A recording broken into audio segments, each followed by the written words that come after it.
Bonjour à tous et bienvenue dans ce nouvel épisode des Disciples de Charles Gave. Vous allez écouter son dernier article publié sur l'Institut des libertés le 13 novembre 2023. Il est intitulé Quand une banque centrale crée le déséquilibre. Les liens pour accéder directement au texte sont comme d'habitude en description. J'ajouterai les graphiques pour ceux qui peuvent se permettre de regarder l'écran lors de leur description. Pour les autres, restez bien concentrés. C'est parti. J'ai toujours soutenu que les marchés retournaient toujours à leur équilibre de long terme. Hélas, une longue et douloureuse expérience m'a appris que ce mouvement de retour à l'équilibre pouvait prendre un temps fou, surtout si les banques centrales ou les gouvernements font tout pour l'empêcher. Mais il ne faut pas renoncer à jouer quelque chose au prétexte que cela n'a pas marché jusque-là. Au contraire, plus les autorités veulent empêcher le marché de fonctionner, plus la rentabilité sera forte au moment du dénouement. Pour en profiter, il faut cependant suivre une stratégie qui vise expressément à profiter de ce retour éventuel. La première chose est en effet de comprendre qu'il y a trois façons de gagner de l'argent sur les marchés financiers. Première façon, celle suivie par beaucoup de traders, je joue le momentum, qui n'a rien à voir avec le retour à l'équilibre. Si ça monte, j'achète, si ça baisse, je vends. Il faut être sur les marchés sans arrêt et il n'y a rien à comprendre. Je suis trop flemmard. Deuxième façon, celle suivie par de nombreuses banques ou sociétés financières dites du portage, qui, elle, n'a rien à voir avec un quelconque retour à l'équilibre. J'emprunte à 2%, j'achète quelque chose qui rapporte du 5% et j'encaisse la différence mois après mois. Il s'agit ni plus ni moins que d'un arbitrage de risque au travers du temps et cela marche tant que l'actif que je possède et qui me rapporte du 5% continue de me rapporter du 5%. Si, d'un seul coup, l'actif me rapporte 0 et ou que le coût de mon emprunt passe à 6%, je suis mal très vite. Pas mon truc et puis je n'aime pas emprunter. Dernière solution, celle du retour à une valeur théorique pour chaque actif, qui peut être calculée plus ou moins objectivement. Dans ce cas de figure, un retour vers l'équilibre est joué consciemment. Si le cours d'un actif en question est très inférieur à cette valeur théorique, j'achète. Si le cours est très supérieur, je vends. L'ennui, c'est que ce retour vers la moyenne peut prendre des années, et ou que mon calcul de la valeur théorique ait été faux. Personnellement, j'ai toujours favorisé la troisième méthode, car c'est la seule que je comprenne vraiment. Ce petit papier s'adresse donc à ceux qui voudraient savoir comment profiter de ces retours vers l'équilibre de long terme d'une variable ou d'une autre. Il est écrit pour ceux qui, comme moi, aiment à comprendre pourquoi ils gagnent de l'argent et qui pensent, comme moi, que les marchés sont rationnels. L'ennui est que les calculs fiables sur la valeur d'un actif sont utiles si les hypothèses que l'on fait sur un actif ou un autre se révèlent justes. Entre parenthèses, taux de croissance des bénéfices, taux d'intérêt à venir, etc. Ce qui est très rare. Ayant été analyste financier sur les actions il y a très longtemps, j'ai rapidement été capable d'expliquer pourquoi l'une ou l'autre des sociétés que je recommandais avait baissé plutôt que de monter. Les hypothèses que l'on m'avait fournies pour les taux d'intérêt, les taux de change ou la croissance économique s'étant révélées fausses. Entre parenthèses, ce n'était donc pas ma faute. Position fort utile si l'on veut faire carrière dans un grand groupe. Heureusement, il y a des cas où je n'ai pas besoin de faire des prévisions. Par exemple, le retour du taux de change entre deux monnaies vers la parité des pouvoirs d'achat ne requiert aucune hypothèse, puisque ce calcul ne prend en compte que les chiffres du passé. La théorie des parités des pouvoirs d'achat stipule en effet que le taux de change entre deux monnaies revient toujours vers un taux de change où le niveau général des prix sera le même pour les deux pays. Je vais en présenter un exemple en présentant les résultats d'un tel calcul pour le Canada et les USA. Le voici. Voici donc le premier graphique de l'article, appelé Parité des pouvoirs d'achat Canada-États-Unis. Il est constitué en deux parties. Déjà au niveau de la temporalité, il débute en 1970, il finit de nos jours. La partie du haut montre deux courbes, une courbe bleue qui représente le taux de change entre la monnaie canadienne et la monnaie des États-Unis, et une courbe rouge qui représente la parité des pouvoirs d'achat entre ces deux monnaies. La première constatation, déjà de la partie du haut, est que cette courbe bleue, hein, donc le taux de change, fluctue autour de la parité du pouvoir d'achat. Sur la partie inférieure du tableau, on peut constater une courbe noire qui représente le ratio entre les deux courbes précédentes, c'est-à-dire entre le taux de change sur la parité du pouvoir d'achat.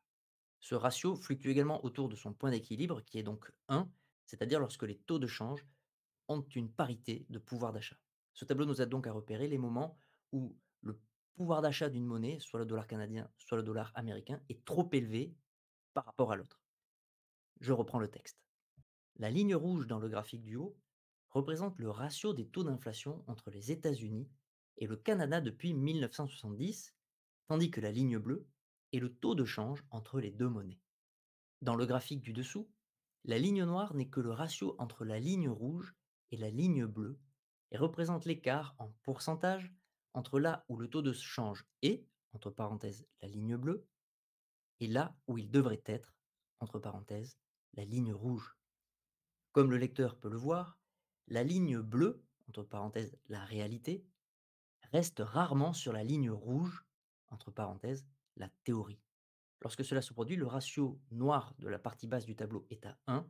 Cet équilibre est rare, mais on y revient toujours. Et donc, quand la réalité s'écarte suffisamment de la théorie, entre parenthèses, quand le ratio ligne noire s'écarte suffisamment, plus d'un écart type, de 1 dans le graphique du bas, il faut acheter ou vendre le dollar canadien par rapport au dollar américain.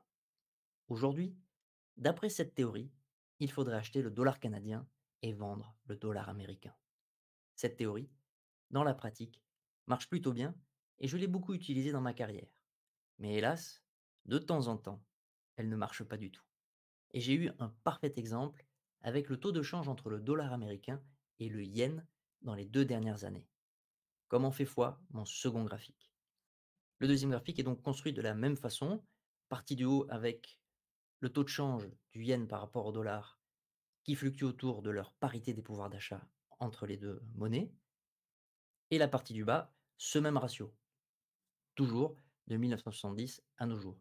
Et sur les dernières années, on voit que alors que le ratio indiquait qu'il était préférable d'acheter du yen, il a continué à s'éloigner de son équilibre, de sa zone d'équilibre, augmentant donc son écart à la moyenne. Je reprends le texte. Fin 2021, le yen, déjà à 25% sous-évalué, rebaisse encore d'un tiers en 2 ans et se retrouve sous-évalué comme jamais dans son histoire. Pourquoi? Mon réflexe immédiat quand une telle aberration se produit est de me dire immédiatement qu'un banquier central a dû faire une énorme boulette. Et encore une fois, c'est le cas. La banque centrale japonaise a pratiqué depuis des années ce que l'on appelle en novlangue de banquier central le contrôle de la courbe des taux, qui veut dire une chose et une seule: l'épargne, qu'elle soit longue ou courte, n'est plus rémunérée. Les taux à 10 ans sont fixés à 0% pour toujours, et ceux à 3 mois le sont à moins 0,10%. Quand le reste du monde offre une rentabilité nulle, cela n'a aucun effet sur les sorties de capitaux en provenance du Japon. Quand, il y a 2 ans, les taux d'intérêt se mirent à monter aux États-Unis et en Europe, avec le retour de l'inflation, l'immense épargne japonaise sortit du pays à toute allure pour toucher du 4% à la place de zéro et s'investit aux USA et en Europe. Des yens furent vendus, des dollars et des euros achetés, et le yen s'écroula. Encore une fois, l'on voit que les manipulations incohérentes des banquiers centraux ont des effets secondaires qui font beaucoup plus de dégâts que la situation initiale qu'il fallait soi-disant corriger. Mais, mais cette politique ne peut pas durer, tant les résultats sont une agression inouïe pour les pays concurrents. La compétitivité des entreprises internationales en concurrence avec des entreprises japonaises à l'international s'est effondrée, et leurs profits avec. Tandis qu'au Japon, les profits à l'exportation explosent à la hausse. Pensez à l'Allemagne, pensez à la Corée du Sud, voire à la Chine, qui sont en concurrence directe avec le Japon, tant ces pays ont des bases industrielles similaires. Voilà qui rappelle fâcheusement les dévaluations compétitives des années 30. Or, ce qui ne peut pas durer ne dure pas, en général. Les autres pays vont réagir. Le Japon risque d'être condamné, un de ces quatre, et à juste titre, pour manipulation du taux de change, ce qui pourrait amener des rétorsions protectionnistes contre les entreprises japonaises. Pour dire les choses le plus simplement du monde, Le niveau actuel du yen est incompatible avec un commerce international normal.